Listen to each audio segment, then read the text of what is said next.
Hey, what's good with it, BlakGooseTV family? It only makes sense that I come at y'all with some more Devin Haney news, man. And the reason why I'm doing that is because the young brother deserves all of the respect, the spotlight, the attention, whatever the case may be, because he went out there and he did an absolutely historically amazing thing in boxing last weekend. That's just a fact.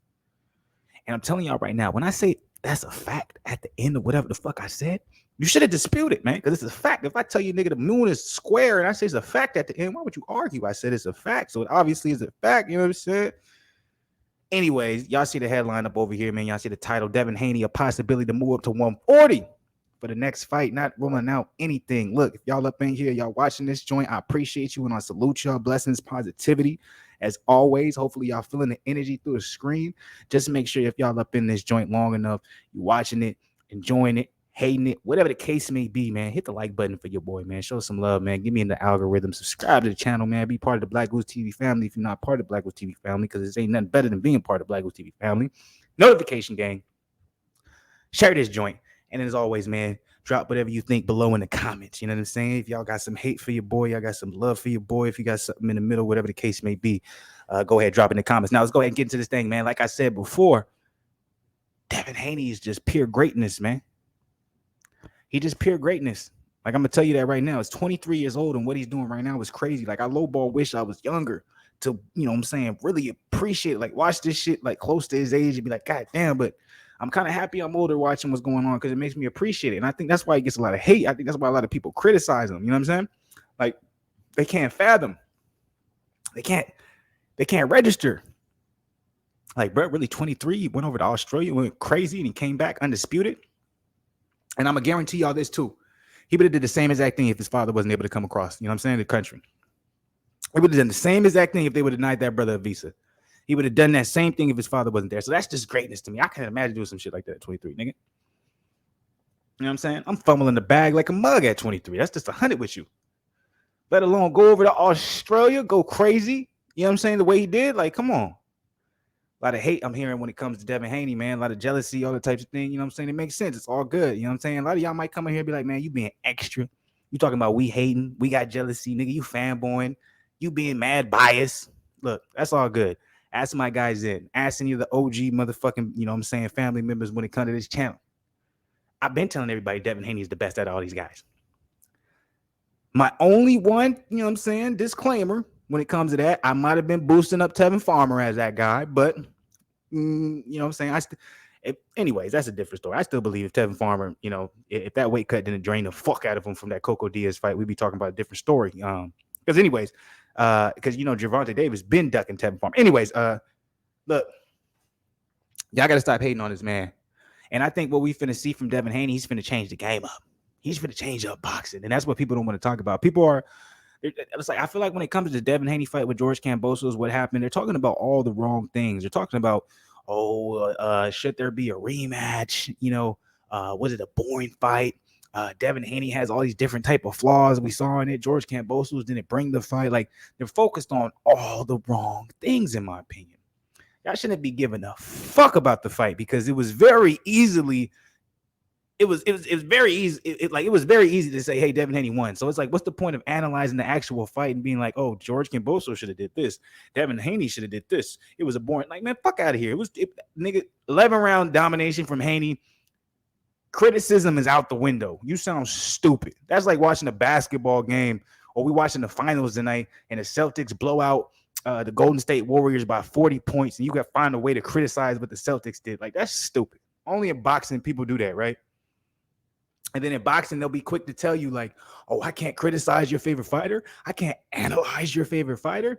Nah, nigga, of course you can. But why are you analyzing a fighter after he just did a 40-point blowout on this dude? It don't matter what you think he did wrong or what he could do better. Nigga, that don't make no sense. He can't do nothing better because he already. But anyway, that shit bugged me.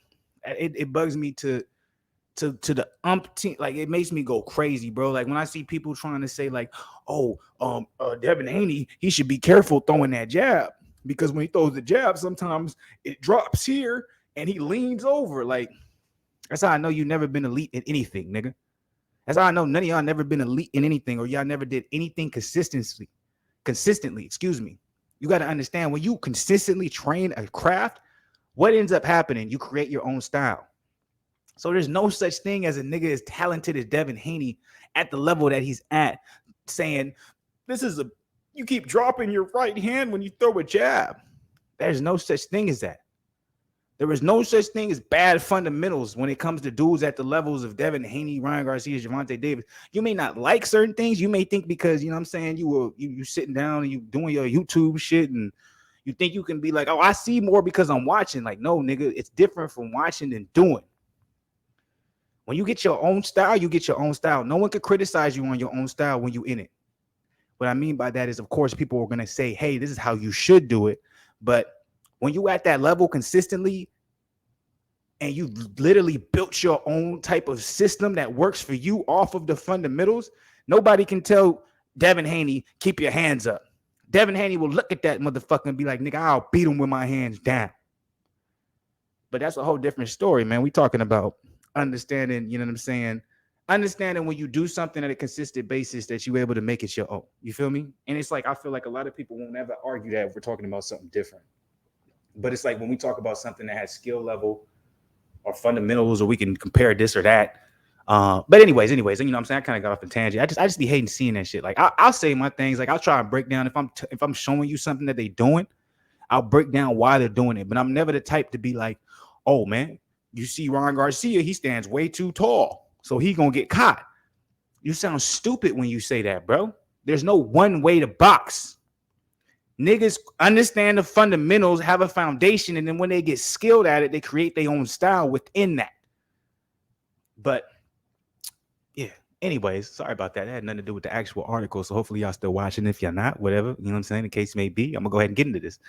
So let's go ahead and see what Devin Haney had to say. Oh, by the way, to bring this full circle too, what you guys are missing, you guys should not be focusing on, because I need to bring this full circle, because you'd be like, nigga, you just went on a rant and didn't bring it back at all. Pause. But you guys are focusing on the wrong thing. What you should be focusing on is you literally have a young man in a position where he's saying, I want to fight everybody. I want to fight the best. If we can make the best fights happen, let's do it. We have not seen that in boxing in I don't know how long. You know what I'm saying? So with that being said, we will find out if Devin Haney's really going to walk the walk that he talks. As of now, he has. He didn't have to fight George Kambosos over there in Australia. He could have said no and continued to do his damn thing and waited for a more convenient time to fight Kambosos, right? So I'm like, as of now, he is doing that. But let's see, now that he has all the belts and all the, stakes are on him, he, you know what I'm saying, all the pressure is on him. Let's see if he continues to take those fights that we've seen a lot of these boxers and champions and young guns who want to stay undefeated not take. So that's what we need to focus on. We need to focus on what Haney is saying, not necessarily, oh, I don't like the way he fights type shit. No, that a lot of that's just hate. You know what I'm saying? It's funny to me. I want to put this out here too, man. It's funny to me how people are comparing Devin Haney to Floyd Mayweather. I've done it myself because I'm talking about accomplishments at a young age. But in reality, he's more of similar to Andre Ward to me. I'm like, Andre Ward and Devin Haney have a lot more similarities in how they talk, how they carry themselves, what they do in the ring than Floyd Mayweather. Floyd Mayweather and Devin Haney don't even fight the same.